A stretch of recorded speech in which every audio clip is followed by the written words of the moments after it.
Hello दोस्तों, नमस्कार, जय हिंद। स्वागत है आपका अपने यूट्यूब चैनल मैथ्स माध्यम में। आशा करता हूं आप एकदम बढ़िया होंगे और अपनी पढ़ाई को अच्छे तरीके से कर रहे होंगे। तो दोस्तों आज हम करेंगे अपना टॉपिक लोकसभा एवं बजट। ठीक है, इसमें दोस्तों हम जो है लोकसभा को बिल्कुल विस्तार से देखेंगे, बिल्कुल डीप तरीके से पढ़ेंगे। और जो बजट है हमारा, ठीक है, उसको भी जो हमारा एक आर्टिकल 112 में दे रखा है वार्षिक वित्तीय विवरण, ठीक है, उसको भी हम जो है बिल्कुल डीप तरीके से पढ़ेंगे। ठीक है, और अगर आपने हमारी कल वाली क्लास नहीं देखी है जो हमारे संसद के प्रस्ताव और समितियां, तो दोस्तों उस क्लास को देख लेना, बहुत इंपॉर्टेंट क्लास है। उस क्लास को करने के बाद में आप जितने भी प्रीवियस है उस टॉपिक से पूछे गए आप आराम से उसको कर लेंगे। ठीक है दोस्तों, आपसे रिक्वेस्ट है कि क्लास में लास्ट तक बने रहना। ठीक है, और दोस्तों अगर आप साथ में कॉपी पेन लेकर के नहीं बैठे तो साथ में कॉपी पेन लेकर के बैठना। ठीक है, तो बिना किसी देरी के हम करेंगे अपनी क्लास को स्टार्ट। हम देखेंगे इसमें लोकसभा। ठीक है, लोकसभा का जो हमारी संरचना क्या होती है और लोकसभा जो है किस तरीके से हमारा कार्य करती है। ठीक है, लोकसभा ये एक स्थायी सदन है, ठीक है, जिसका प्रत्येक 5 वर्ष बाद विघटन हो जाता है। यानी कि ये लोकसभा जो है हमारी सिर्फ 5 साल के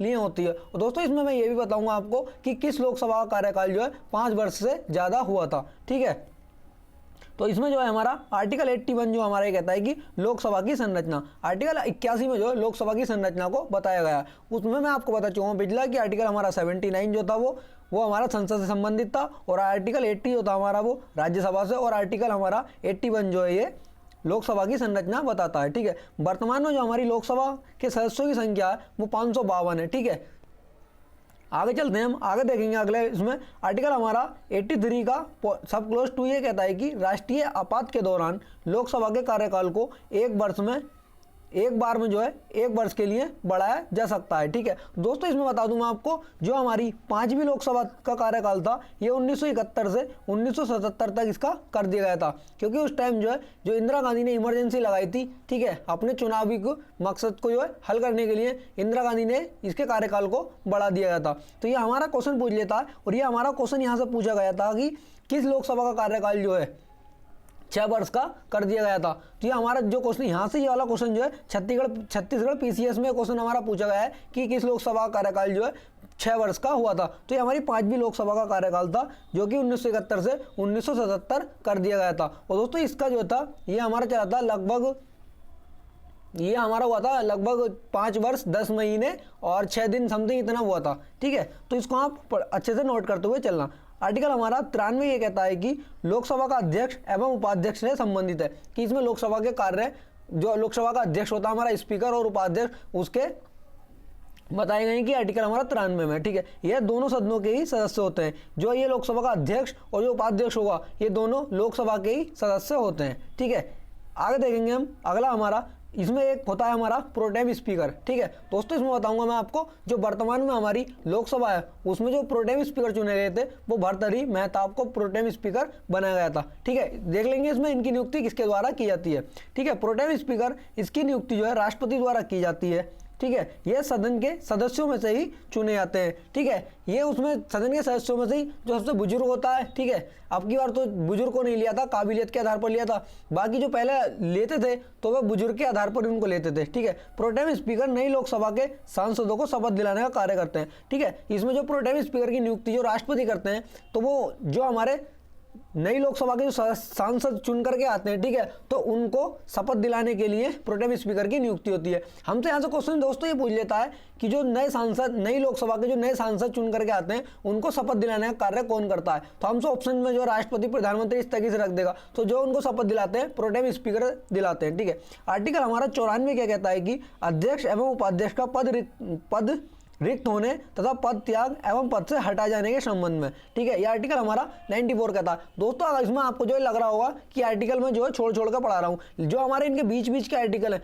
वो मैं पिछली क्लासेस में कंप्लीट कर चुका हूँ। और दोस्तों आपने जो है यूट्यूब पर फ्री क्लास में सिर्फ 1 से लेके मैं इसमें अभी जो हमारी लोकसभा है, ठीक है, ये हमारा जो संघ की कार्यपालिका है ये हमारा आर्टिकल 123 तक है। ठीक है, 1 से लेके आर्टिकल 123 तक जितने भी आर्टिकल मैंने सब एक आर्टिकल कराया इस क्लास के अंदर। ठीक है, अपनी सीरीज में, और जो उनके सब आर्टिकल हैं दोस्तों उनको भी मैं कंप्लीट करते हुए चल रहा हूँ। ठीक है, और साथ आपसे रिक्वेस्ट है क्लास को पूरी देखना और साथ में कॉपी पेन लेकर के जरूर बैठना। ठीक है। इसमें देखेंगे हम पद की रिक्ति लोकसभा के अध्यक्ष और उपाध्यक्ष की कैसे होती है, ठीक है। इसमें हमारा यदि वह लोकसभा का सदस्य ना रहे या फिर चुनाव रद्द हो जाए उसका, तब उसके पद की रिक्ति हो सकती है, ठीक है। अध्यक्ष उपाध्यक्ष को अपना त्यागपत्र दे दें, ठीक है। जो अध्यक्ष होगा वो उपाध्यक्ष, दोस्तों इनमें जो है ये चलता है कि अध्यक्ष जो है अपना त्यागपत्र उपाध्यक्ष को देता है और उपाध्यक्ष जो है अपना त्यागपत्र जो है अध्यक्ष को देता है। लोकसभा के अंदर ही होता है। और राज्यसभा में जो हमारा इसका उल्टा हो जाता है, उपसभापति जो अपना त्यागपत्र देंगे वो सभापति को देंगे और सभापति जो अपना त्यागपत्र देते हैं वो राष्ट्रपति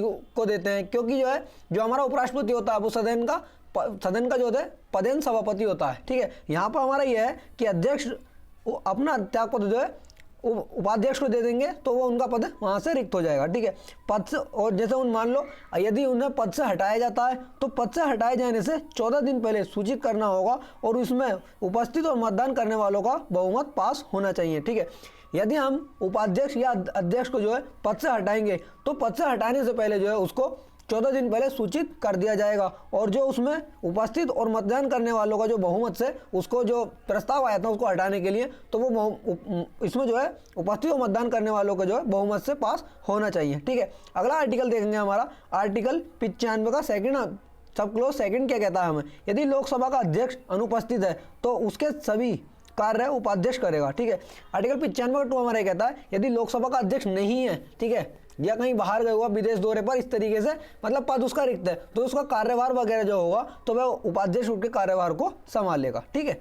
आगे देखेंगे अगला है हमारा यदि उपाध्यक्ष भी अनुपस्थित है। अब दोस्तों इसमें कंफ्यूजन ये रहता है कि कुछ दोस्तों का यदि अध्यक्ष नहीं है तो उपाध्यक्ष संभालेगा और यदि उपाध्यक्ष भी नहीं है तो फिर कौन संभालेगा, अध्यक्ष भी नहीं है और उपाध्यक्ष भी नहीं है तो फिर उनका जो कार्यभार होगा उसको कौन संभालेगा। तो दोस्तों इसमें देखेंगे हम, ठीक है, यदि उपाध्यक्ष भी अनुपस्थित है तो लोकसभा की प्रोसीजर ऑफ रूल की धारा, ठीक है, लोकसभा का है हमारा एक प्रोसीजर ऑफ रूल, ठीक है, इसकी धारा 9 में 10 सदस्यों की समिति बनाई जाती है, ठीक है। जो हमारा प्रोसीजर ऑफ रूल है इसकी धारा 9 में जो है 10 सदस्यों की समिति बनाई जाती है इसके द्वारा, ठीक है। इनमें से एक सदस्य जो है इसकी अध्यक्षता करता है, ठीक है। आर्टिकल हमारा 95 का सब क्लोज 7 ये क्या कहता है हमारा, इसमें यदि लोकसभा के अध्यक्ष का पद रिक्त है तो राष्ट्रपति लोकसभा के सदस्यों में से किसी एक को कार्यभार दे सकता है, ठीक है। यदि हम प्रोसीजर ऑफ रूल बना कि धारा 9 के तहत भी हम 10 सदस्यों की समिति बना सकते हैं, ठीक है। अगर नहीं बनते तो उसमें जो है हमारा आर्टिकल 95 का 7 के द्वारा जो है हम यदि लोकसभा का अध्यक्ष पद रिक्त है तो राष्ट्रपति लोकसभा के सदस्यों में से ही किसी एक को जो उसका कार्यभार सौंप देंगे, ठीक है। आगे देखेंगे हम अगला जो हमारा आर्टिकल है आर्टिकल 96 हमारा क्या कहता है, जब अध्यक्ष या उपाध्यक्ष को पद से हटाए जाने का संकल्प विचाराधीन हो तब पीठासीन न होना। तो दोस्तों इसका मतलब यह है कि जब अध्यक्ष और उपाध्यक्ष को पद से हटाए जाने की बात चल रही हो सदन के अंदर, ठीक है, तब जो है वो अध्यक्ष और उपाध्यक्ष का पद है उनका, ठीक है, तो वहां पर जो है वो पीठासीन उसके अधिकारी नहीं होंगे, वो सामान जो जो उनका कार्यभार अध्यक्ष और उपाध्यक्ष के रूप में वो अपना कार्य करते हैं वो उस रूप में नहीं होंगे, क्योंकि जो है जो विचाराधीन बात चल रही है उनको हटाने के लिए, ठीक है। आर्टिकल हमारा 97 ये कहता है कि सभापति, उपसभापति, अध्यक्ष एवं उपाध्यक्ष के वेतन एवं भत्ते। इसमें जो आर्टिकल 97 है हमारा, इसमें राज्यसभा के सभापति, उपसभापति और लोकसभा के अध्यक्ष और उपाध्यक्ष इनके वेतन एवं भत्तों से संबंधित बात कही गई है। और दोस्तों इसमें बता दूं मैं आपको अनुसूची 2 जो है हमारी, उसमें जो इनके वेतन भत्ते अनुसूची 2 के द्वारा इनको दिए जाते हैं, ठीक है। आर्टिकल हमारा 98 ये कहता है कि सदन का सचिवालय। इसमें देखेंगे हम सदन का सचिवालय जो है किस प्रकार से तैयार होता है, ठीक है। इसमें हमारा कि लोकसभा सचिवालय लोकसभा का एक स्वतंत्र कार्यालय है जो लोकसभा अध्यक्ष की सलाह के अधीन कार्य करता है। जो हमारा ये संसद का हमारा सचिवालय होता है, ठीक है, ये लोकसभा के जो अध्यक्ष हैं, ठीक है, उनकी सलाह के अधीन कार्य करता है, ठीक है। ये अपनी मनमर्जी से काम नहीं करता है, ठीक है। अपने संवैधानिक और वैधानिक दायित्वों के निर्वाचन। दोस्तों इसमें बता दूं मैं संवैधानिक और वैधानिक का मतलब ये होता है कि जिनका वर्णन जो है संविधान के अंदर किया गया हो और जो इनके लिए कोई एक आर्टिकल या सब आर्टिकल बनाया हो। संवैधानिक का मतलब वो होता है, ठीक है। दायित्वों के निर्वहन में लोकसभा के अध्यक्ष को लोकसभा के महासचिव जिनका वेतनमान, पद और हैसियत आदि सरकार में जो है सर्वोच्च पदस्थ अधिकारी के समकक्ष होता है, ठीक है। इसमें यह है दायित्वों के निर्वहन में लोकसभा के अध्यक्ष को लोकसभा के महासचिव जो होते हैं, ठीक है, उनका जो हमारा हैसियत वगैरह होगी सरकार में जो है सर्वोच्च पदाधिकारी के रूप में होगी, ठीक है, द्वारा सहायता प्रदान की जाएगी। जो सहायता प्रदान करेंगे हमारे, वो लोकसभा के अध्यक्ष के द्वारा उनको सहायता प्रदान की जाएगी, ठीक है। अगला है हमारा आर्टिकल 99, हमारा ये कहता है कि सदस्यों द्वारा ली जाने वाली शपथ या प्रतिज्ञान, ठीक है दोस्तों। आर्टिकल जो है हमारा 99, ठीक है, जो इनकी शपथ और प्रतिज्ञान है, ये हमारा अनुसूची नंबर 3 के अंदर दिया हुआ है। 2 में तो हमारे इनके वेतन और भत्ते हो जाएंगे, अनुसूची 3 में जो है इनकी शपथ हो जाएगी। और दोस्तों इसमें बता दूं आपको, जो ये सदस्य जो होते हैं, सांसद जो होते हैं, इनको शपथ मैं अभी आपको बता कर आ चुका हूँ, जो प्रोटेम स्पीकर है इनको शपथ दिलाते हैं और ये जो है अपनी पद और गोपनीयता की शपथ लेते हैं, ठीक है। आगे देखेंगे हमारा आर्टिकल हमारा 100 क्या कहता है, इसमें जो है गणपूर्ति है कि सदन के अंदर जो है गणपूर्ति कितने उससे हो सकती है, मतलब कितने सदस्यों के पूरे होने पर गणपूर्ति हो सकती है, ठीक है। तो इसमें हमारा पॉइंट यह है कि सदस्यों की वह न्यूनतम संख्या जिसके उपस्थित होने से सदन की कार्यवाही चलती है। मान लो एक निश्चित न्यूनतम संख्या होती है कि हाँ इतने लोग हो जाएंगे तो सदन की कार्यवाही को स्टार्ट कर दिया जाएगा, ठीक है।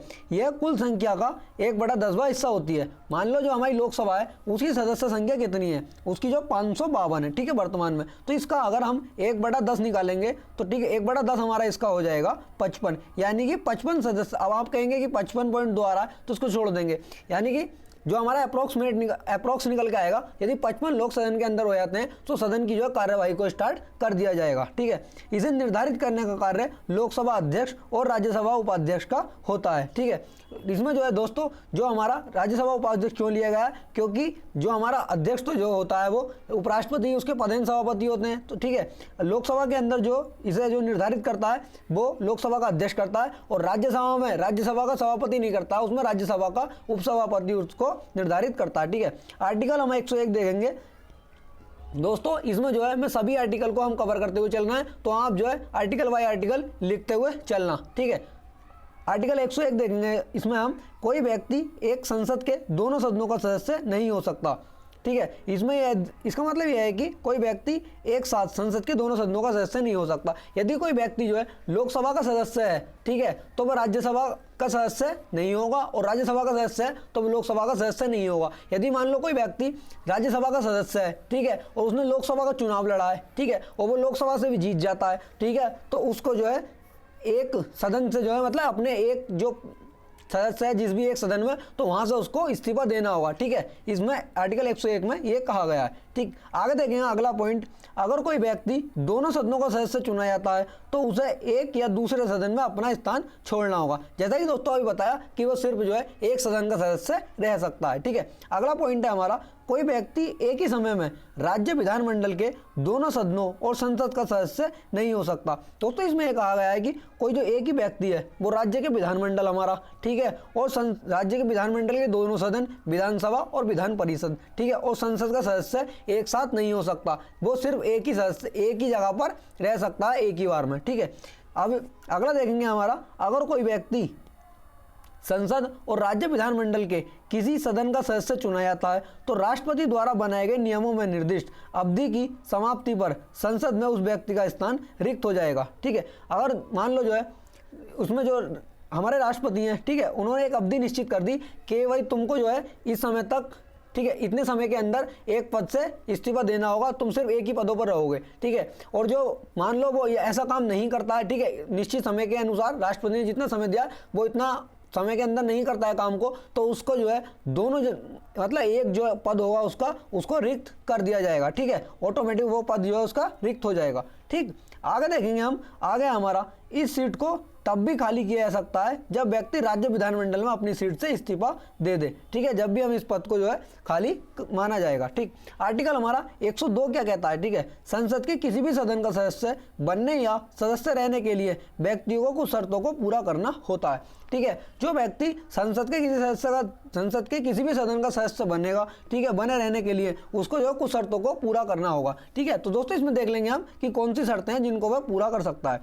इसमें हमारा पहला पॉइंट यह है कि व्यक्ति को भारत सरकार या किसी राज्य की सरकार के अधीन लाभ का पद धारण नहीं करना चाहिए। मतलब लाभ का पद यह होता है कि सरकार के द्वारा वह किसी भी तरीके की उसको फंडिंग नहीं दी जा रही हो, मतलब जो सरकार किसी भी गवर्नमेंट जॉब वगैरह में नहीं हो कि सरकार की तरफ से उसको पैसा मिल रहा हो, इस तरीके से, ठीक है। हालांकि संसद द्वारा बनाए गए कानून के तहत घोषित पद को छोड़कर ऐसा नहीं माना जाएगा। ठीक है, संसद के द्वारा जो पद, मान लो इसमें संसद के जो कानून बनाए हैं, ठीक है, तो कुछ पद को जो है उसने अपवाद के उसमें रख दिया है, जैसे कि हमारा राज्य संघ राज्य के जो मंत्री होते हैं और हमारे उपराष्ट्रपति, राष्ट्रपति, इन पदों को छोड़ करके जो होते हैं ना, तो इन पदों को छोड़ करके जो और अन्य पद होंगे, ठीक है, तो उनको इसमें रखा गया है। ठीक, आगे देखेंगे हम। अगला हमारा पॉइंट है कि व्यक्ति विकृत चित्त नहीं होना चाहिए। विकृत चित्त का मतलब यह है पागल वगैरह जो होते हैं, ऐसा नहीं होना चाहिए। ठीक है, मानसिक स्थिति उसकी जो है बिगड़ी हुई नहीं होनी चाहिए। ठीक, अगला पॉइंट है हमारा, व्यक्ति संसद द्वारा बनाए गए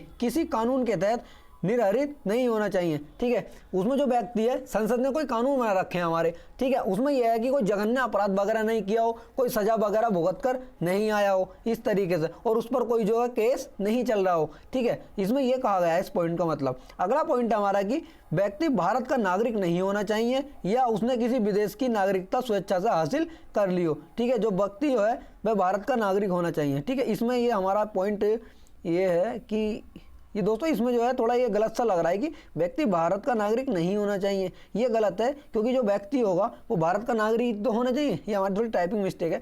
व्यक्ति भारत का नागरिक होना चाहिए या उसने किसी विदेश की नागरिक कुछ शर्तों को पूरा, या उसने नागरिकता की स्वेच्छा से हासिल कर ली हो। ठीक है, अब यह है कि उसने जो है इसमें शर्तों को ये पूरा करेगा, जो व्यक्ति होगा वो भारत का तो नागरिक हमारा होना चाहिए। ठीक है, और यदि उसने किसी दूसरे देश की अपनी स्वेच्छा से दूसरे देश की नागरिकता हासिल कर लिया, तब भी वह उसमें सदस्य जो है उसका पद तब भी रिक्त माना जाएगा। ठीक है, अगला हमारा पॉइंट है कि व्यक्ति किसी विदेशी देश के प्रति निष्ठा और आस्था की किसी स्वीकृति के अधीन नहीं होना चाहिए। मान लो जो है कोई व्यक्ति है, ठीक है, वो रह तो अपने भारत देश के अंदर रहा है, ठीक है, और गुणगान किसी दूसरे देश का कर रहा है, ठीक है, उसके प्रति जैसे मान लो कि भारत में रह रहे हैं और गुणगान जो पाकिस्तान, बांग्लादेश के कर रहे हैं, ठीक है, तो ऐसा भी नहीं होना चाहिए, तब भी उसका पद जो है हमारा रिक्त माना जाएगा। ठीक है, आगे देखेंगे हम।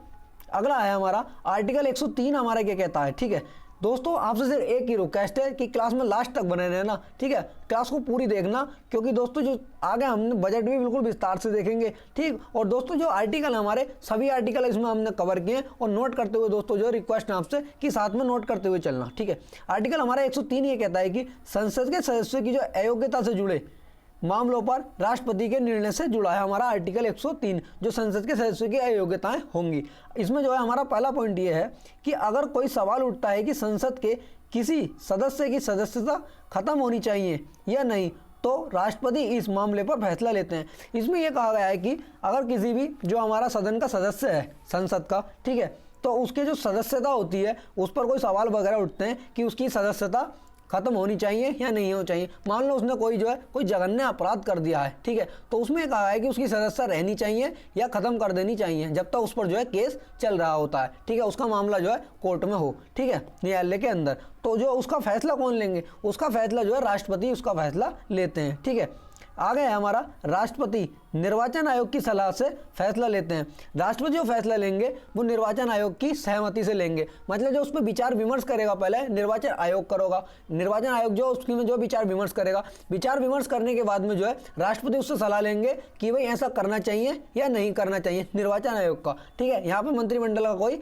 मतलब इसके अंदर मंत्रिमंडल हस्तक्षेप नहीं करेगा, सिर्फ बात जो इसमें जो परामर्श होगा राष्ट्रपति और निर्वाचन आयोग के बीच में होगा। ठीक है, राष्ट्रपति का फैसला जो है अंतिम फैसला होता है। अगर राष्ट्रपति ने जो फैसला ले लिया, जो भी फैसला राष्ट्रपति ने ले लिया, तो वो जो है हमारा सर्वोपरि होता है। ठीक है, उसको बाद में और बदला नहीं जा सकता। ठीक है, आगे देखेंगे। अगला है हमारा इस प्रक्रिया में निर्वाचन आयोग की अहम भूमिका होती है। जो अहम भूमिका निभाता है इसमें निर्वाचन आयोग बनाता है। ठीक है, सिर्फ राष्ट्रपति जो सिर्फ उससे सलाह लेते हैं, जो उसका कार्य वगैरह करने का होता है पूरा काम जो है हमारा निर्वाचन आयोग करते हैं। ठीक है, निर्वाचन आयोग को भी दोस्तों आगे के आर्टिकल्स में हम बिल्कुल विस्तार से पढ़ेंगे। ठीक है, यह अनुच्छेद अयोग्यता के मुद्दों पर का निष्पक्ष और न्याय संगत समाधान सुनिश्चित करता है। जो हमारा आर्टिकल 103 है दोस्तों, ये हमारा जो है बिल्कुल निष्पक्ष जो है न्याय और न्याय संगत समाधान सुनिश्चित करता है। आर्टिकल हमारा इसमें 105 और 106 देख लेंगे, ये किससे संबंधित है, ये सदस्यों की शक्तियां एवं विशेष अधिकार से संबंधित है।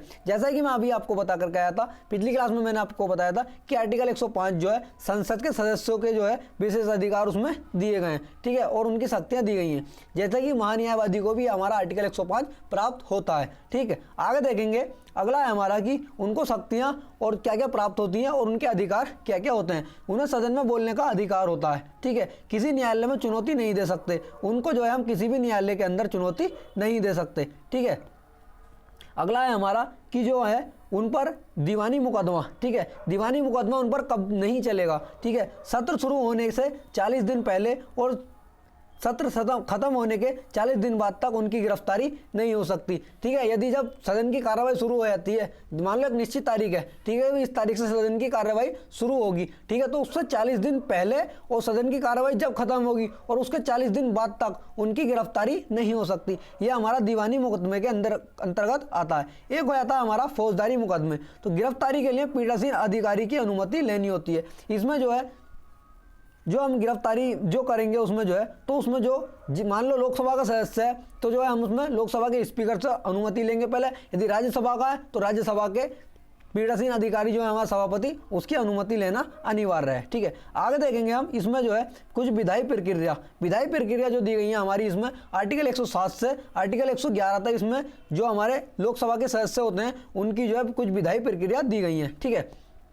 इसमें देखेंगे हम विधायी प्रक्रिया क्या है। आर्टिकल 107 हमारा क्या है कि विधेयकों को पुनः स्थापित करने और पारित करने के बारे में जो उपबंध दिए गए हैं, ठीक है। जो हमारे विधेयक होते हैं उनको पुनः स्थापित और जो पारित करने के संबंध में, इसमें जो पहला पॉइंट यह है कि धन विधेयक और अन्य वित्तीय विधेयकों को के संबंध में अनुच्छेद 109 और अनुच्छेद 117 के प्रावधानों के अधीन एक विधेयक संसद के किसी भी सदन में उत्पन्न हो सकता है। इसमें जो हमारा विधेयक है, ठीक है, वो संसद के किसी भी सदन में, लोकसभा या राज्यसभा में, दोनों में से किसी में भी प्रस्तुत हो सकता है। यह हमारा आर्टिकल 109 और 117 कहता है। अभी दोस्तों हम आगे जो देखेंगे आर्टिकल 109 और आर्टिकल 117, इन दोनों को बिल्कुल विस्तार से देखेंगे, ठीक है। आगे देखेंगे इसका अगला पॉइंट है हमारा पॉइंट 2, ठीक है। अनुच्छेद 108 और अनुच्छेद 109 के प्रावधानों के अधीन एक विधेयक को संसद के सदनों द्वारा पारित नहीं माना जाएगा जब तक कि दोनों सदनों द्वारा या तो संशोधन के बिना या केवल ऐसे संशोधनों के साथ सहमति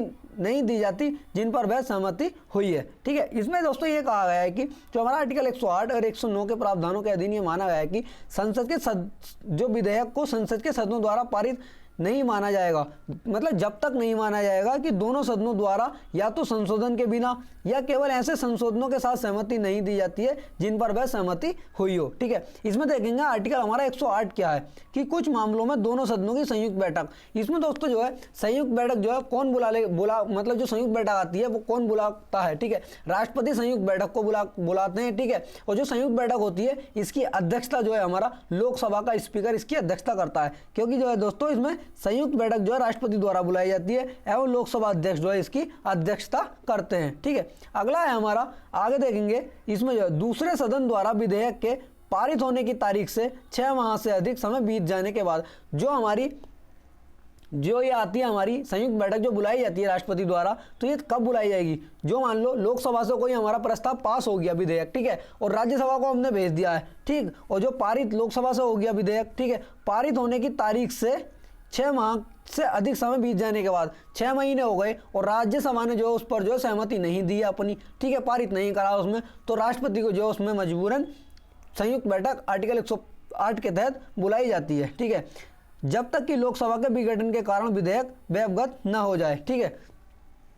अगला देखेंगे हम आर्टिकल हमारा 109 क्या कहता है कि धन विधेयक के संबंध में विशेष प्रक्रिया। इसमें जो धन विधेयक से संबंधित प्रक्रिया दी गई है हमारा आर्टिकल 109 में।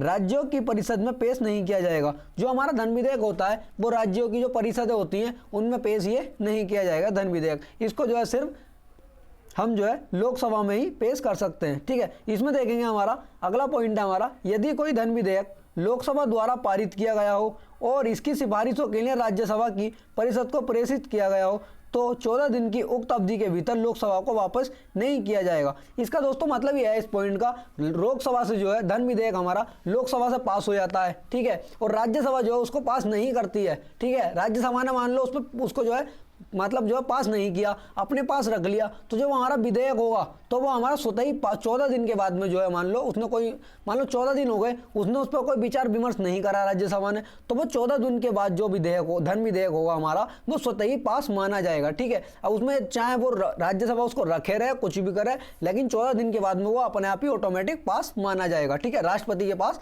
वह पहुंच जाएगा 14 दिन के बाद।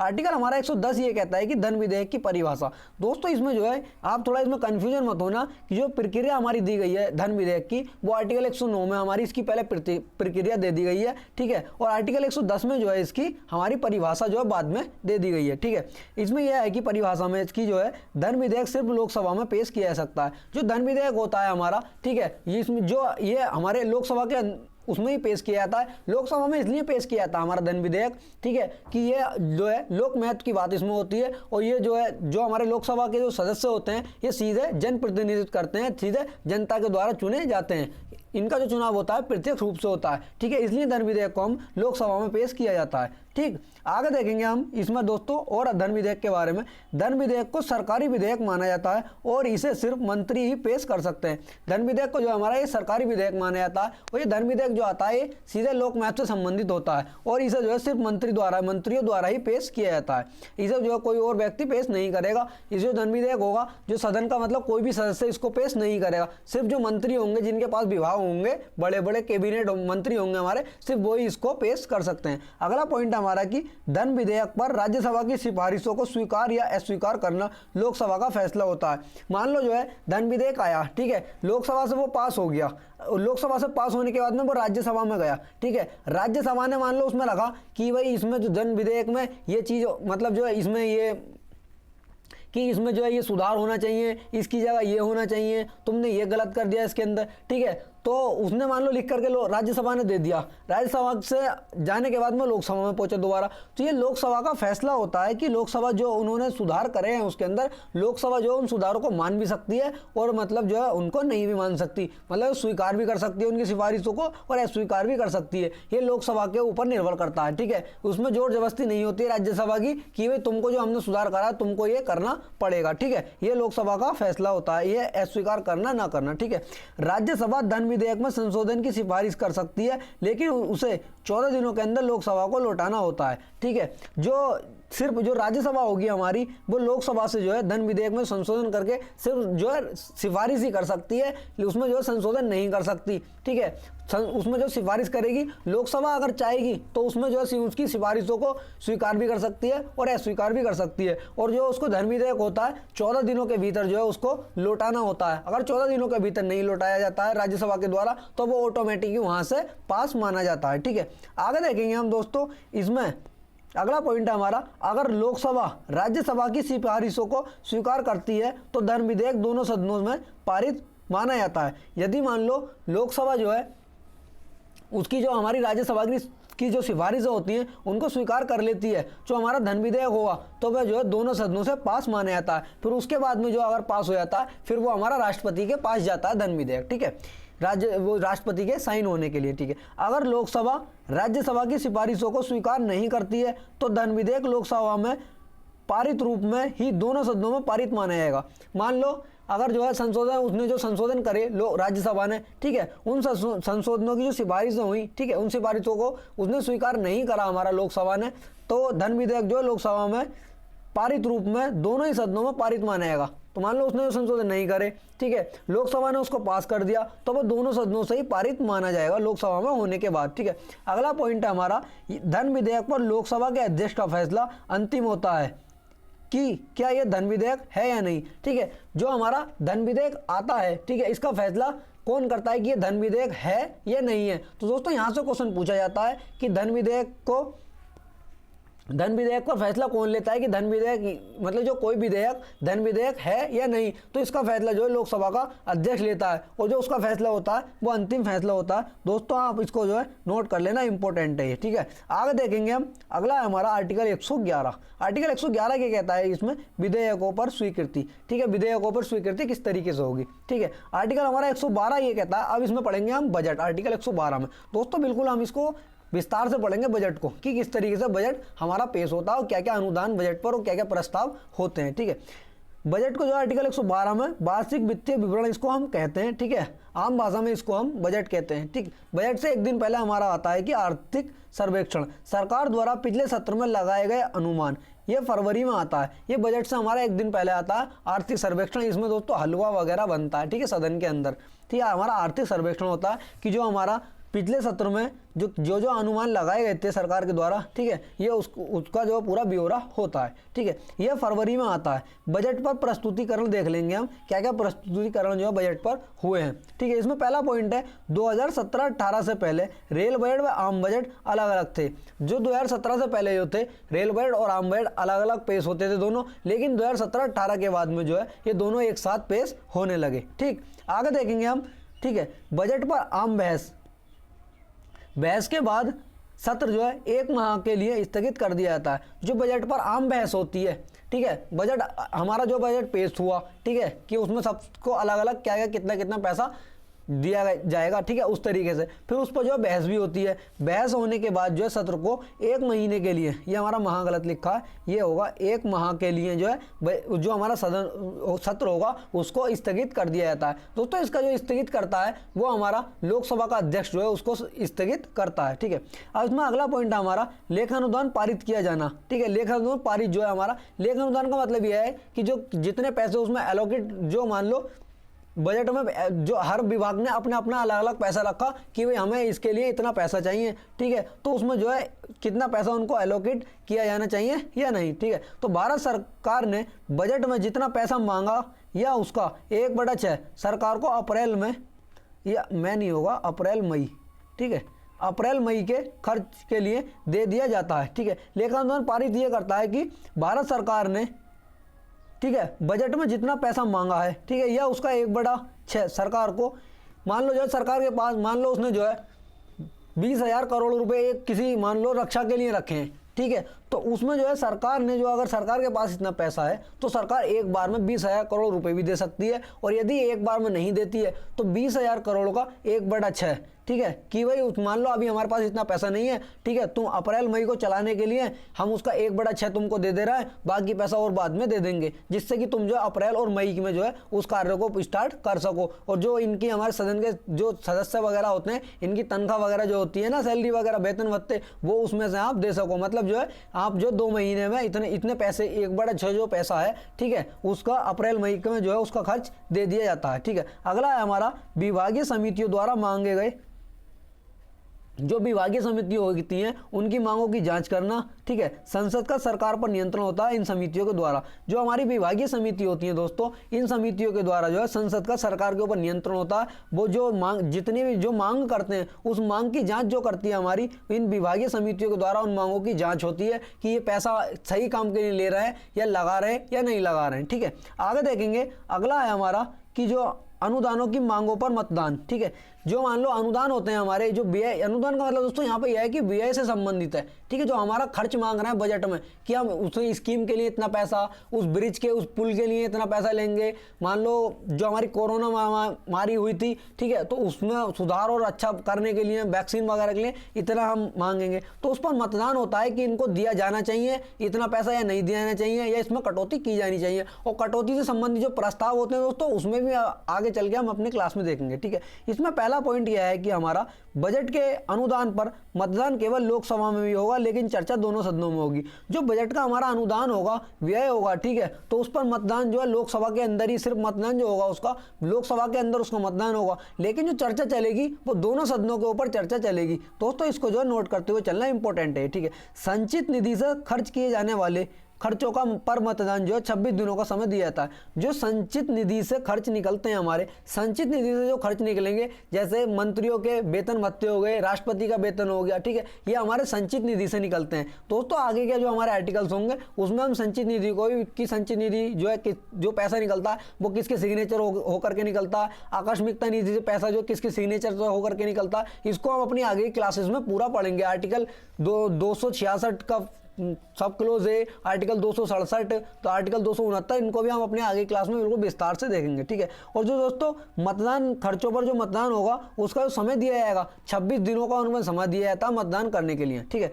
अगला पॉइंट है हमारा कि विपक्षी दल के सदस्य इनके प्रति कटौती प्रस्ताव लाते हैं अहम सहमति दिखाने के लिए। ठीक है, जो विपक्षी दल के सदस्य होते हैं इन प्रस्तावों पर वह जो है प्रति इनके जो है कटौती प्रस्ताव पेश करते हैं कि जो है मान लो इन्होंने जो है मान लो 10,000 करोड़ रुपए मांगे, तो वो इसमें जो कटौती प्रस्ताव लाएंगे कि इसमें कुछ कटौती होनी चाहिए, इनको जो है कम पैसा दिया जाना चाहिए। और ये इसलिए लेकर के आते हैं इसमें जो है असहमति दिखाने के लिए, मतलब कि वह जो इतना पैसा मांगा गया उसमें वो सहमत नहीं है। ठीक है, आगे देखेंगे हम इसमें दोस्तों, आगे हमारा इसमें जो विपक्षी जो सदस्य होते हैं विपक्षी दल के, उनके द्वारा एक आता है हमारा आर्थिक कटौती प्रस्ताव।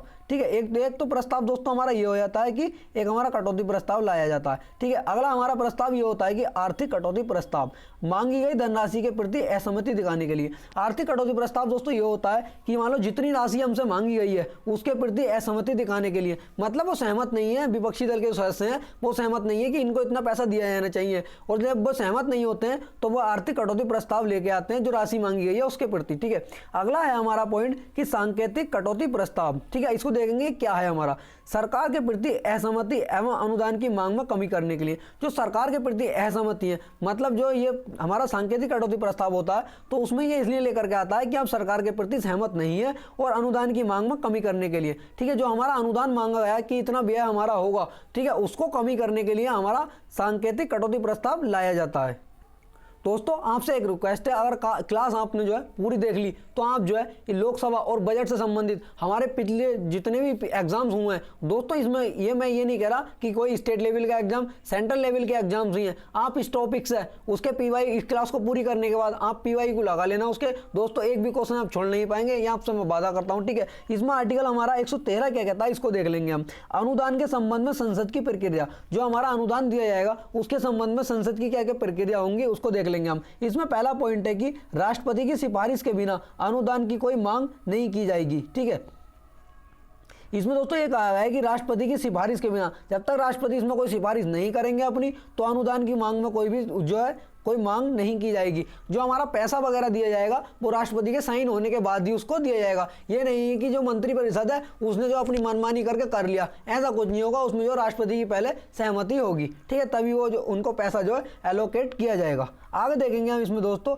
आर्टिकल हमारा 114 क्या कहता है। इसमें जो है विनियोग विधेयक होता है आर्टिकल हमारा 114 के अंतर्गत। ठीक है, इसमें देखेंगे विनियोग विधेयक क्या है हमारा। लोकसभा द्वारा अनुच्छेद 113 के तहत अनुदान दिए जाने के बाद जल्द से जल्द भारत की संचित निधि से मिलने के लिए आवश्यक सभी धन की विनियोग का प्रावधान करने के लिए एक विधेयक पेश किया जाएगा। ठीक है दोस्तों, इसका मतलब यह है कि लोकसभा जो हमारा व्यय अनुदान मांगा गया आर्टिकल 113 के तहत, ठीक है, जो हमारा अनुदान दिए जाने के बाद जल्द से जल्द जो हमारी भारत की संचित निधि से मिलने के लिए जो आवश्यक हमारा धन होगा उस पर जो है विनियोग का प्रावधान करने के लिए एक विधेयक पेश किया जाएगा कि भाई हमें इस विभाग को, मतलब जो पैसा हमारा होगा कि हमें इस जो विभाग है हमारा इसके लिए इतना पैसा, इसके लिए इतना पैसा, उस सबको एक जगह करके एक विधेयक जो है पेश किया जाएगा कि हाँ भाई पूरा एक ब्यौरा ये हुआ इनका निकल के। आर्टिकल 115 हमारे क्या कहता है कि अनुपूरक, अतिरिक्त या अधिक अनुदान। ठीक है, इसमें दोस्तों ये है कि अतिरिक्त मान लो जो है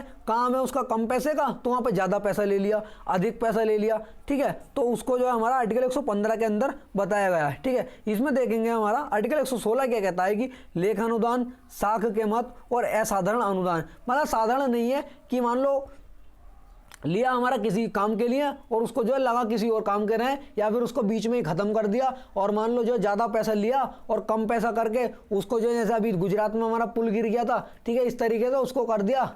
ठीक है, मतलब लिया ज़्यादा और काम जो है थोड़ा करके सिर्फ दिखावा किया गया, जैसा कि आजकल दोस्तों हो रहा है। ठीक है, आर्टिकल 117 देखेंगे हमारा। आर्टिकल 117 में क्या है, वित्तीय विधेयकों के संबंध में विशेष प्रावधान। जो हमारा आर्टिकल 117 है ये वित्तीय विधेयक से संबंधित है। ठीक है, और जो इसके संबंध में जो प्रावधान है वो इसमें देख लेंगे हमारा। पहला पॉइंट इसमें ये कहता है कि वित्तीय विधेयक लोकसभा में पेश किए जाते हैं। जो हमारे वित्तीय विधेयक होंगे वे सिर्फ जो है लोकसभा के अंदर पेश किए जाते हैं, इन्हें जो है राज्यसभा में पेश नहीं किया जाएगा। क्यों पेश नहीं किया जाएगा और क्यों ही इन्हें लोकसभा में पेश किया जाता है इसको भी हम देख लेंगे। ठीक है, लोकसभा में लोगों का प्रतिनिधित्व ज़्यादा होता है। जैसा कि दोस्तों अभी मैं आपको बता कर गया हूँ कि लोकसभा जो है, लोकसभा के जो सदस्य होते हैं वो डायरेक्ट प्रत्यक्ष रूप से जनता द्वारा चुन करके ये भेजते हैं और ये जनता का जो है डायरेक्ट प्रतिनिधित्व करते हैं। इसलिए लोगों के इसलिए लोकसभा में लोगों का प्रतिनिधित्व ज़्यादा होता है और इसे दोनों सदनों में ज़्यादा ताकतवर माना जाता है। ठीक है, वैसे दोस्तों इसमें क्या ये हमारा यह है कि जो हमारा उच्च सदन होता है, ठीक है, वो हमारा राज्यसभा होता है, निम्न सदन जो होता है हमारा लोकसभा होता है। ठीक है, जो इनमें शक्ति ज़्यादा मानी गई है वो हमारी लोकसभा की मानी गई है, क्योंकि ये जनता का जो है सीधे प्रतिनिधित्व करता है, ये जनता के द्वारा सीधे चुन करके जाते हैं। ठीक है, ये अपनी बात जो जनता की बात होती है ये सीधे हमारा जो है सदन में करते हैं। ठीक है, आगे देखेंगे हमारा इसका पॉइंट यह है कि राष्ट्रपति की सिफारिश के बिना राज्यसभा में वित्तीय विधेयक पेश या पारित नहीं किया जाएगा। ठीक है दोस्तों, इसका मतलब यह है कि जो हमारा वित्तीय विधेयक होगा, ठीक है, राष्ट्रपति के बिना जो है राज्यसभा में वित्तीय विधेयक पेश या पारित नहीं किया जाएगा।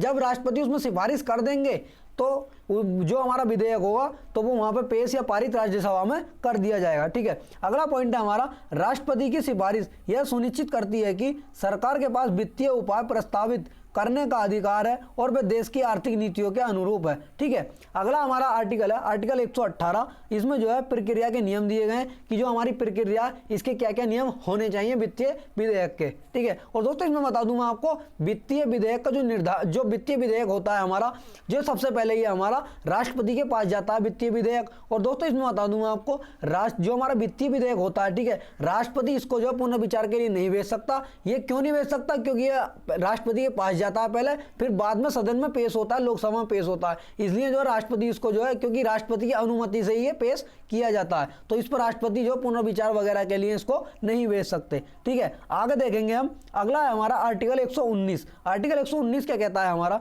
वित्तीय व्यवसाय के संबंध में संसद में प्रक्रिया के कानून द्वारा विनियमन। जो हमारा वित्तीय व्यवसाय है उसके संबंध में, ठीक है, आर्टिकल हमारा 119 इससे संबंधित है। आर्टिकल 120 देखेंगे हम। आर्टिकल हमारा 120 क्या है, संसद में प्रयोग की जाने वाली भाषा। ठीक है दोस्तों, इसमें देखेंगे कि जो हमारी संसद में इसमें जो प्रयोग की जाने वाली भाषा है उसको देखेंगे संसद में कौन सी भाषा प्रयोग होगी। ठीक है, तो इसमें जो है संसद में हिंदी और अंग्रेजी दोनों भाषाओं में काम होगा। ठीक है, जो संसद के अंदर है हमारा हिंदी और अंग्रेजी दोनों भाषाओं में इसमें काम होगा। आर्टिकल 120 का सब क्लोज 2 क्या कहता है, इसमें संसद में हिंदी या अंग्रेजी में कार्य होगा। संसद के अंदर जो काम होगा वो हिंदी या अंग्रेजी, ठीक है, या शब्द या तो हिंदी में होगा या अंग्रेजी में, ठीक है, इसमें काम होगा। ठीक है, संविधान के लागू होने से 15 वर्षों तक,